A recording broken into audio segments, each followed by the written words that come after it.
ಇನ್ನು ಘರ್ ವಾಪಸಿ ಬಗ್ಗೆ ಮಾಜಿ ಸಿಎಂ ಜಗದೀಶ್ ಶೆಟ್ಟರ್ ಒಂದು ಸ್ಟೇಟ್ಮೆಂಟ್ ಅನ್ನ ಕೊಟ್ಟಿದ್ದಾರೆ. ಅದೇನು ಅಂತಂದ್ರೆ ಕಾಂಗ್ರೆಸ್ ಸೇರಿದವರು ಬಿಜೆಪಿಗೆ ಬರೋದು ಅವರಿಗೆ ಬಿಟ್ಟಿದ್ದು, ಅವರ ತೀರ್ಮಾನ ಅಂತ ಹೇಳ್ತಿದ್ದಾರೆ. ಅಂದ್ರೆ ಇದು ಅವರ ಬೆಂಬಲಿಗರು ಏನ್ ಕಾಂಗ್ರೆಸ್ಗೆ ಸೇರ್ಪಡೆ ಆಗಿದ್ರು ಅವರ ಕುರಿತಂತೆ ಹೇಳಿರೋದು. ಬೆಂಗಳೂರಿಗೆ ಬಂದಿಳಿತಾ ಇದ್ದಂತೆ ಜಗದೀಶ್ ಶೆಟ್ಟರ್ ಒಂದು ಸ್ಟೇಟ್ಮೆಂಟ್ ಅನ್ನ ಕೊಟ್ಟಿದ್ದಾರೆ. ಯಾರನ್ನೂ ಕೂಡ ಒತ್ತಾಯಪೂರ್ವಕವಾಗಿ ನಾನು ಕಾಂಗ್ರೆಸ್ಗೆ ಸೇರಿಸಿಲ್ಲ, ಸ್ವಯಂ ಪ್ರೇರಿತರಾಗಿ ಬಂದವರನ್ನ ಕಾಂಗ್ರೆಸ್ಗೆ ಸೇರಿಸಿದ್ದೇನೆ. ಇದರಲ್ಲಿ ನನ್ನ ಪಾತ್ರ ಏನೂ ಇಲ್ಲ.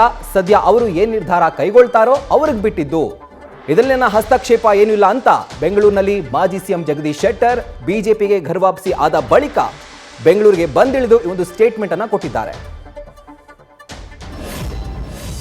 ಅಲ್ಲಿ ಭೇಟಿ ಮಾಡಿಸೋದಾಯಿತು. ಈಗ ಅಲ್ಲಿ ಸೇರ್ಪಡೆ ಆದಂಥವ್ರು ರಾಮಣ್ಣ ಲಮಾಣಿ ಕಾಂಗ್ರೆಸ್ ಪಾರ್ಟಿಗೆ, ಇನ್ನೂ ಉಳಿದವರು ಇನ್ನು ಸೇರ್ಪಡೆ ಆಗುವಂತ ಹಂತದಲ್ಲಿದ್ದರು. ಅದಕ್ಕೆ ಈಗ ಮುಂದೆ ಅವರೇನು ನಿರ್ಧಾರ ಕೈಕೊಂತಾರೆ, ಅವ್ರ ಮನಸ್ಥಿತಿ ಏನಿದೆ, ನಮ್ಮ ಮತ್ತೆ ಅವತ್ತು ಅಲ್ಲಿನೂ ಹೇಳಿದ್ದೇನೆ, ಯಾರನ್ನೂ ಒತ್ತಾಯಪೂರ್ವಕವಾಗಿ ಇವತ್ತು ಕಾಂಗ್ರೆಸ್ ಪಾರ್ಟಿಗೆ ಸೇರಿಸುವಂತ ನಾ ಕೆಲಸ ಮಾಡಿಲ್ಲ. ಯಾರು ವಾಲಂಟರಿಯಾಗಿ ಬರ್ತಾರ ಅವರನ್ನು ಸೇರಿಸುವಂತ ಕೆಲಸ ಮಾಡಿದ್ದೀನಿ ಅಂತ ಅವ್ರಿಗೆ ಬಿಟ್ಟಂತ ವಿಚಾರ. ಅಲ್ಲಿ ಭೇಟಿ ಮಾಡಿಸೋದಾಯಿತು. ಈಗ ಅಲ್ಲಿ ಸೇರ್ಪಡೆ ಆದಂಥವ್ರು ರಾಮಣ್ಣ ಲಮಾಣಿ ಕಾಂಗ್ರೆಸ್ ಪಾರ್ಟಿಗೆ, ಇನ್ನೂ ಉಳಿದವರು ಇನ್ನು ಸೇರ್ಪಡೆ ಆಗುವಂತ ಹಂತದಲ್ಲಿದ್ದರು.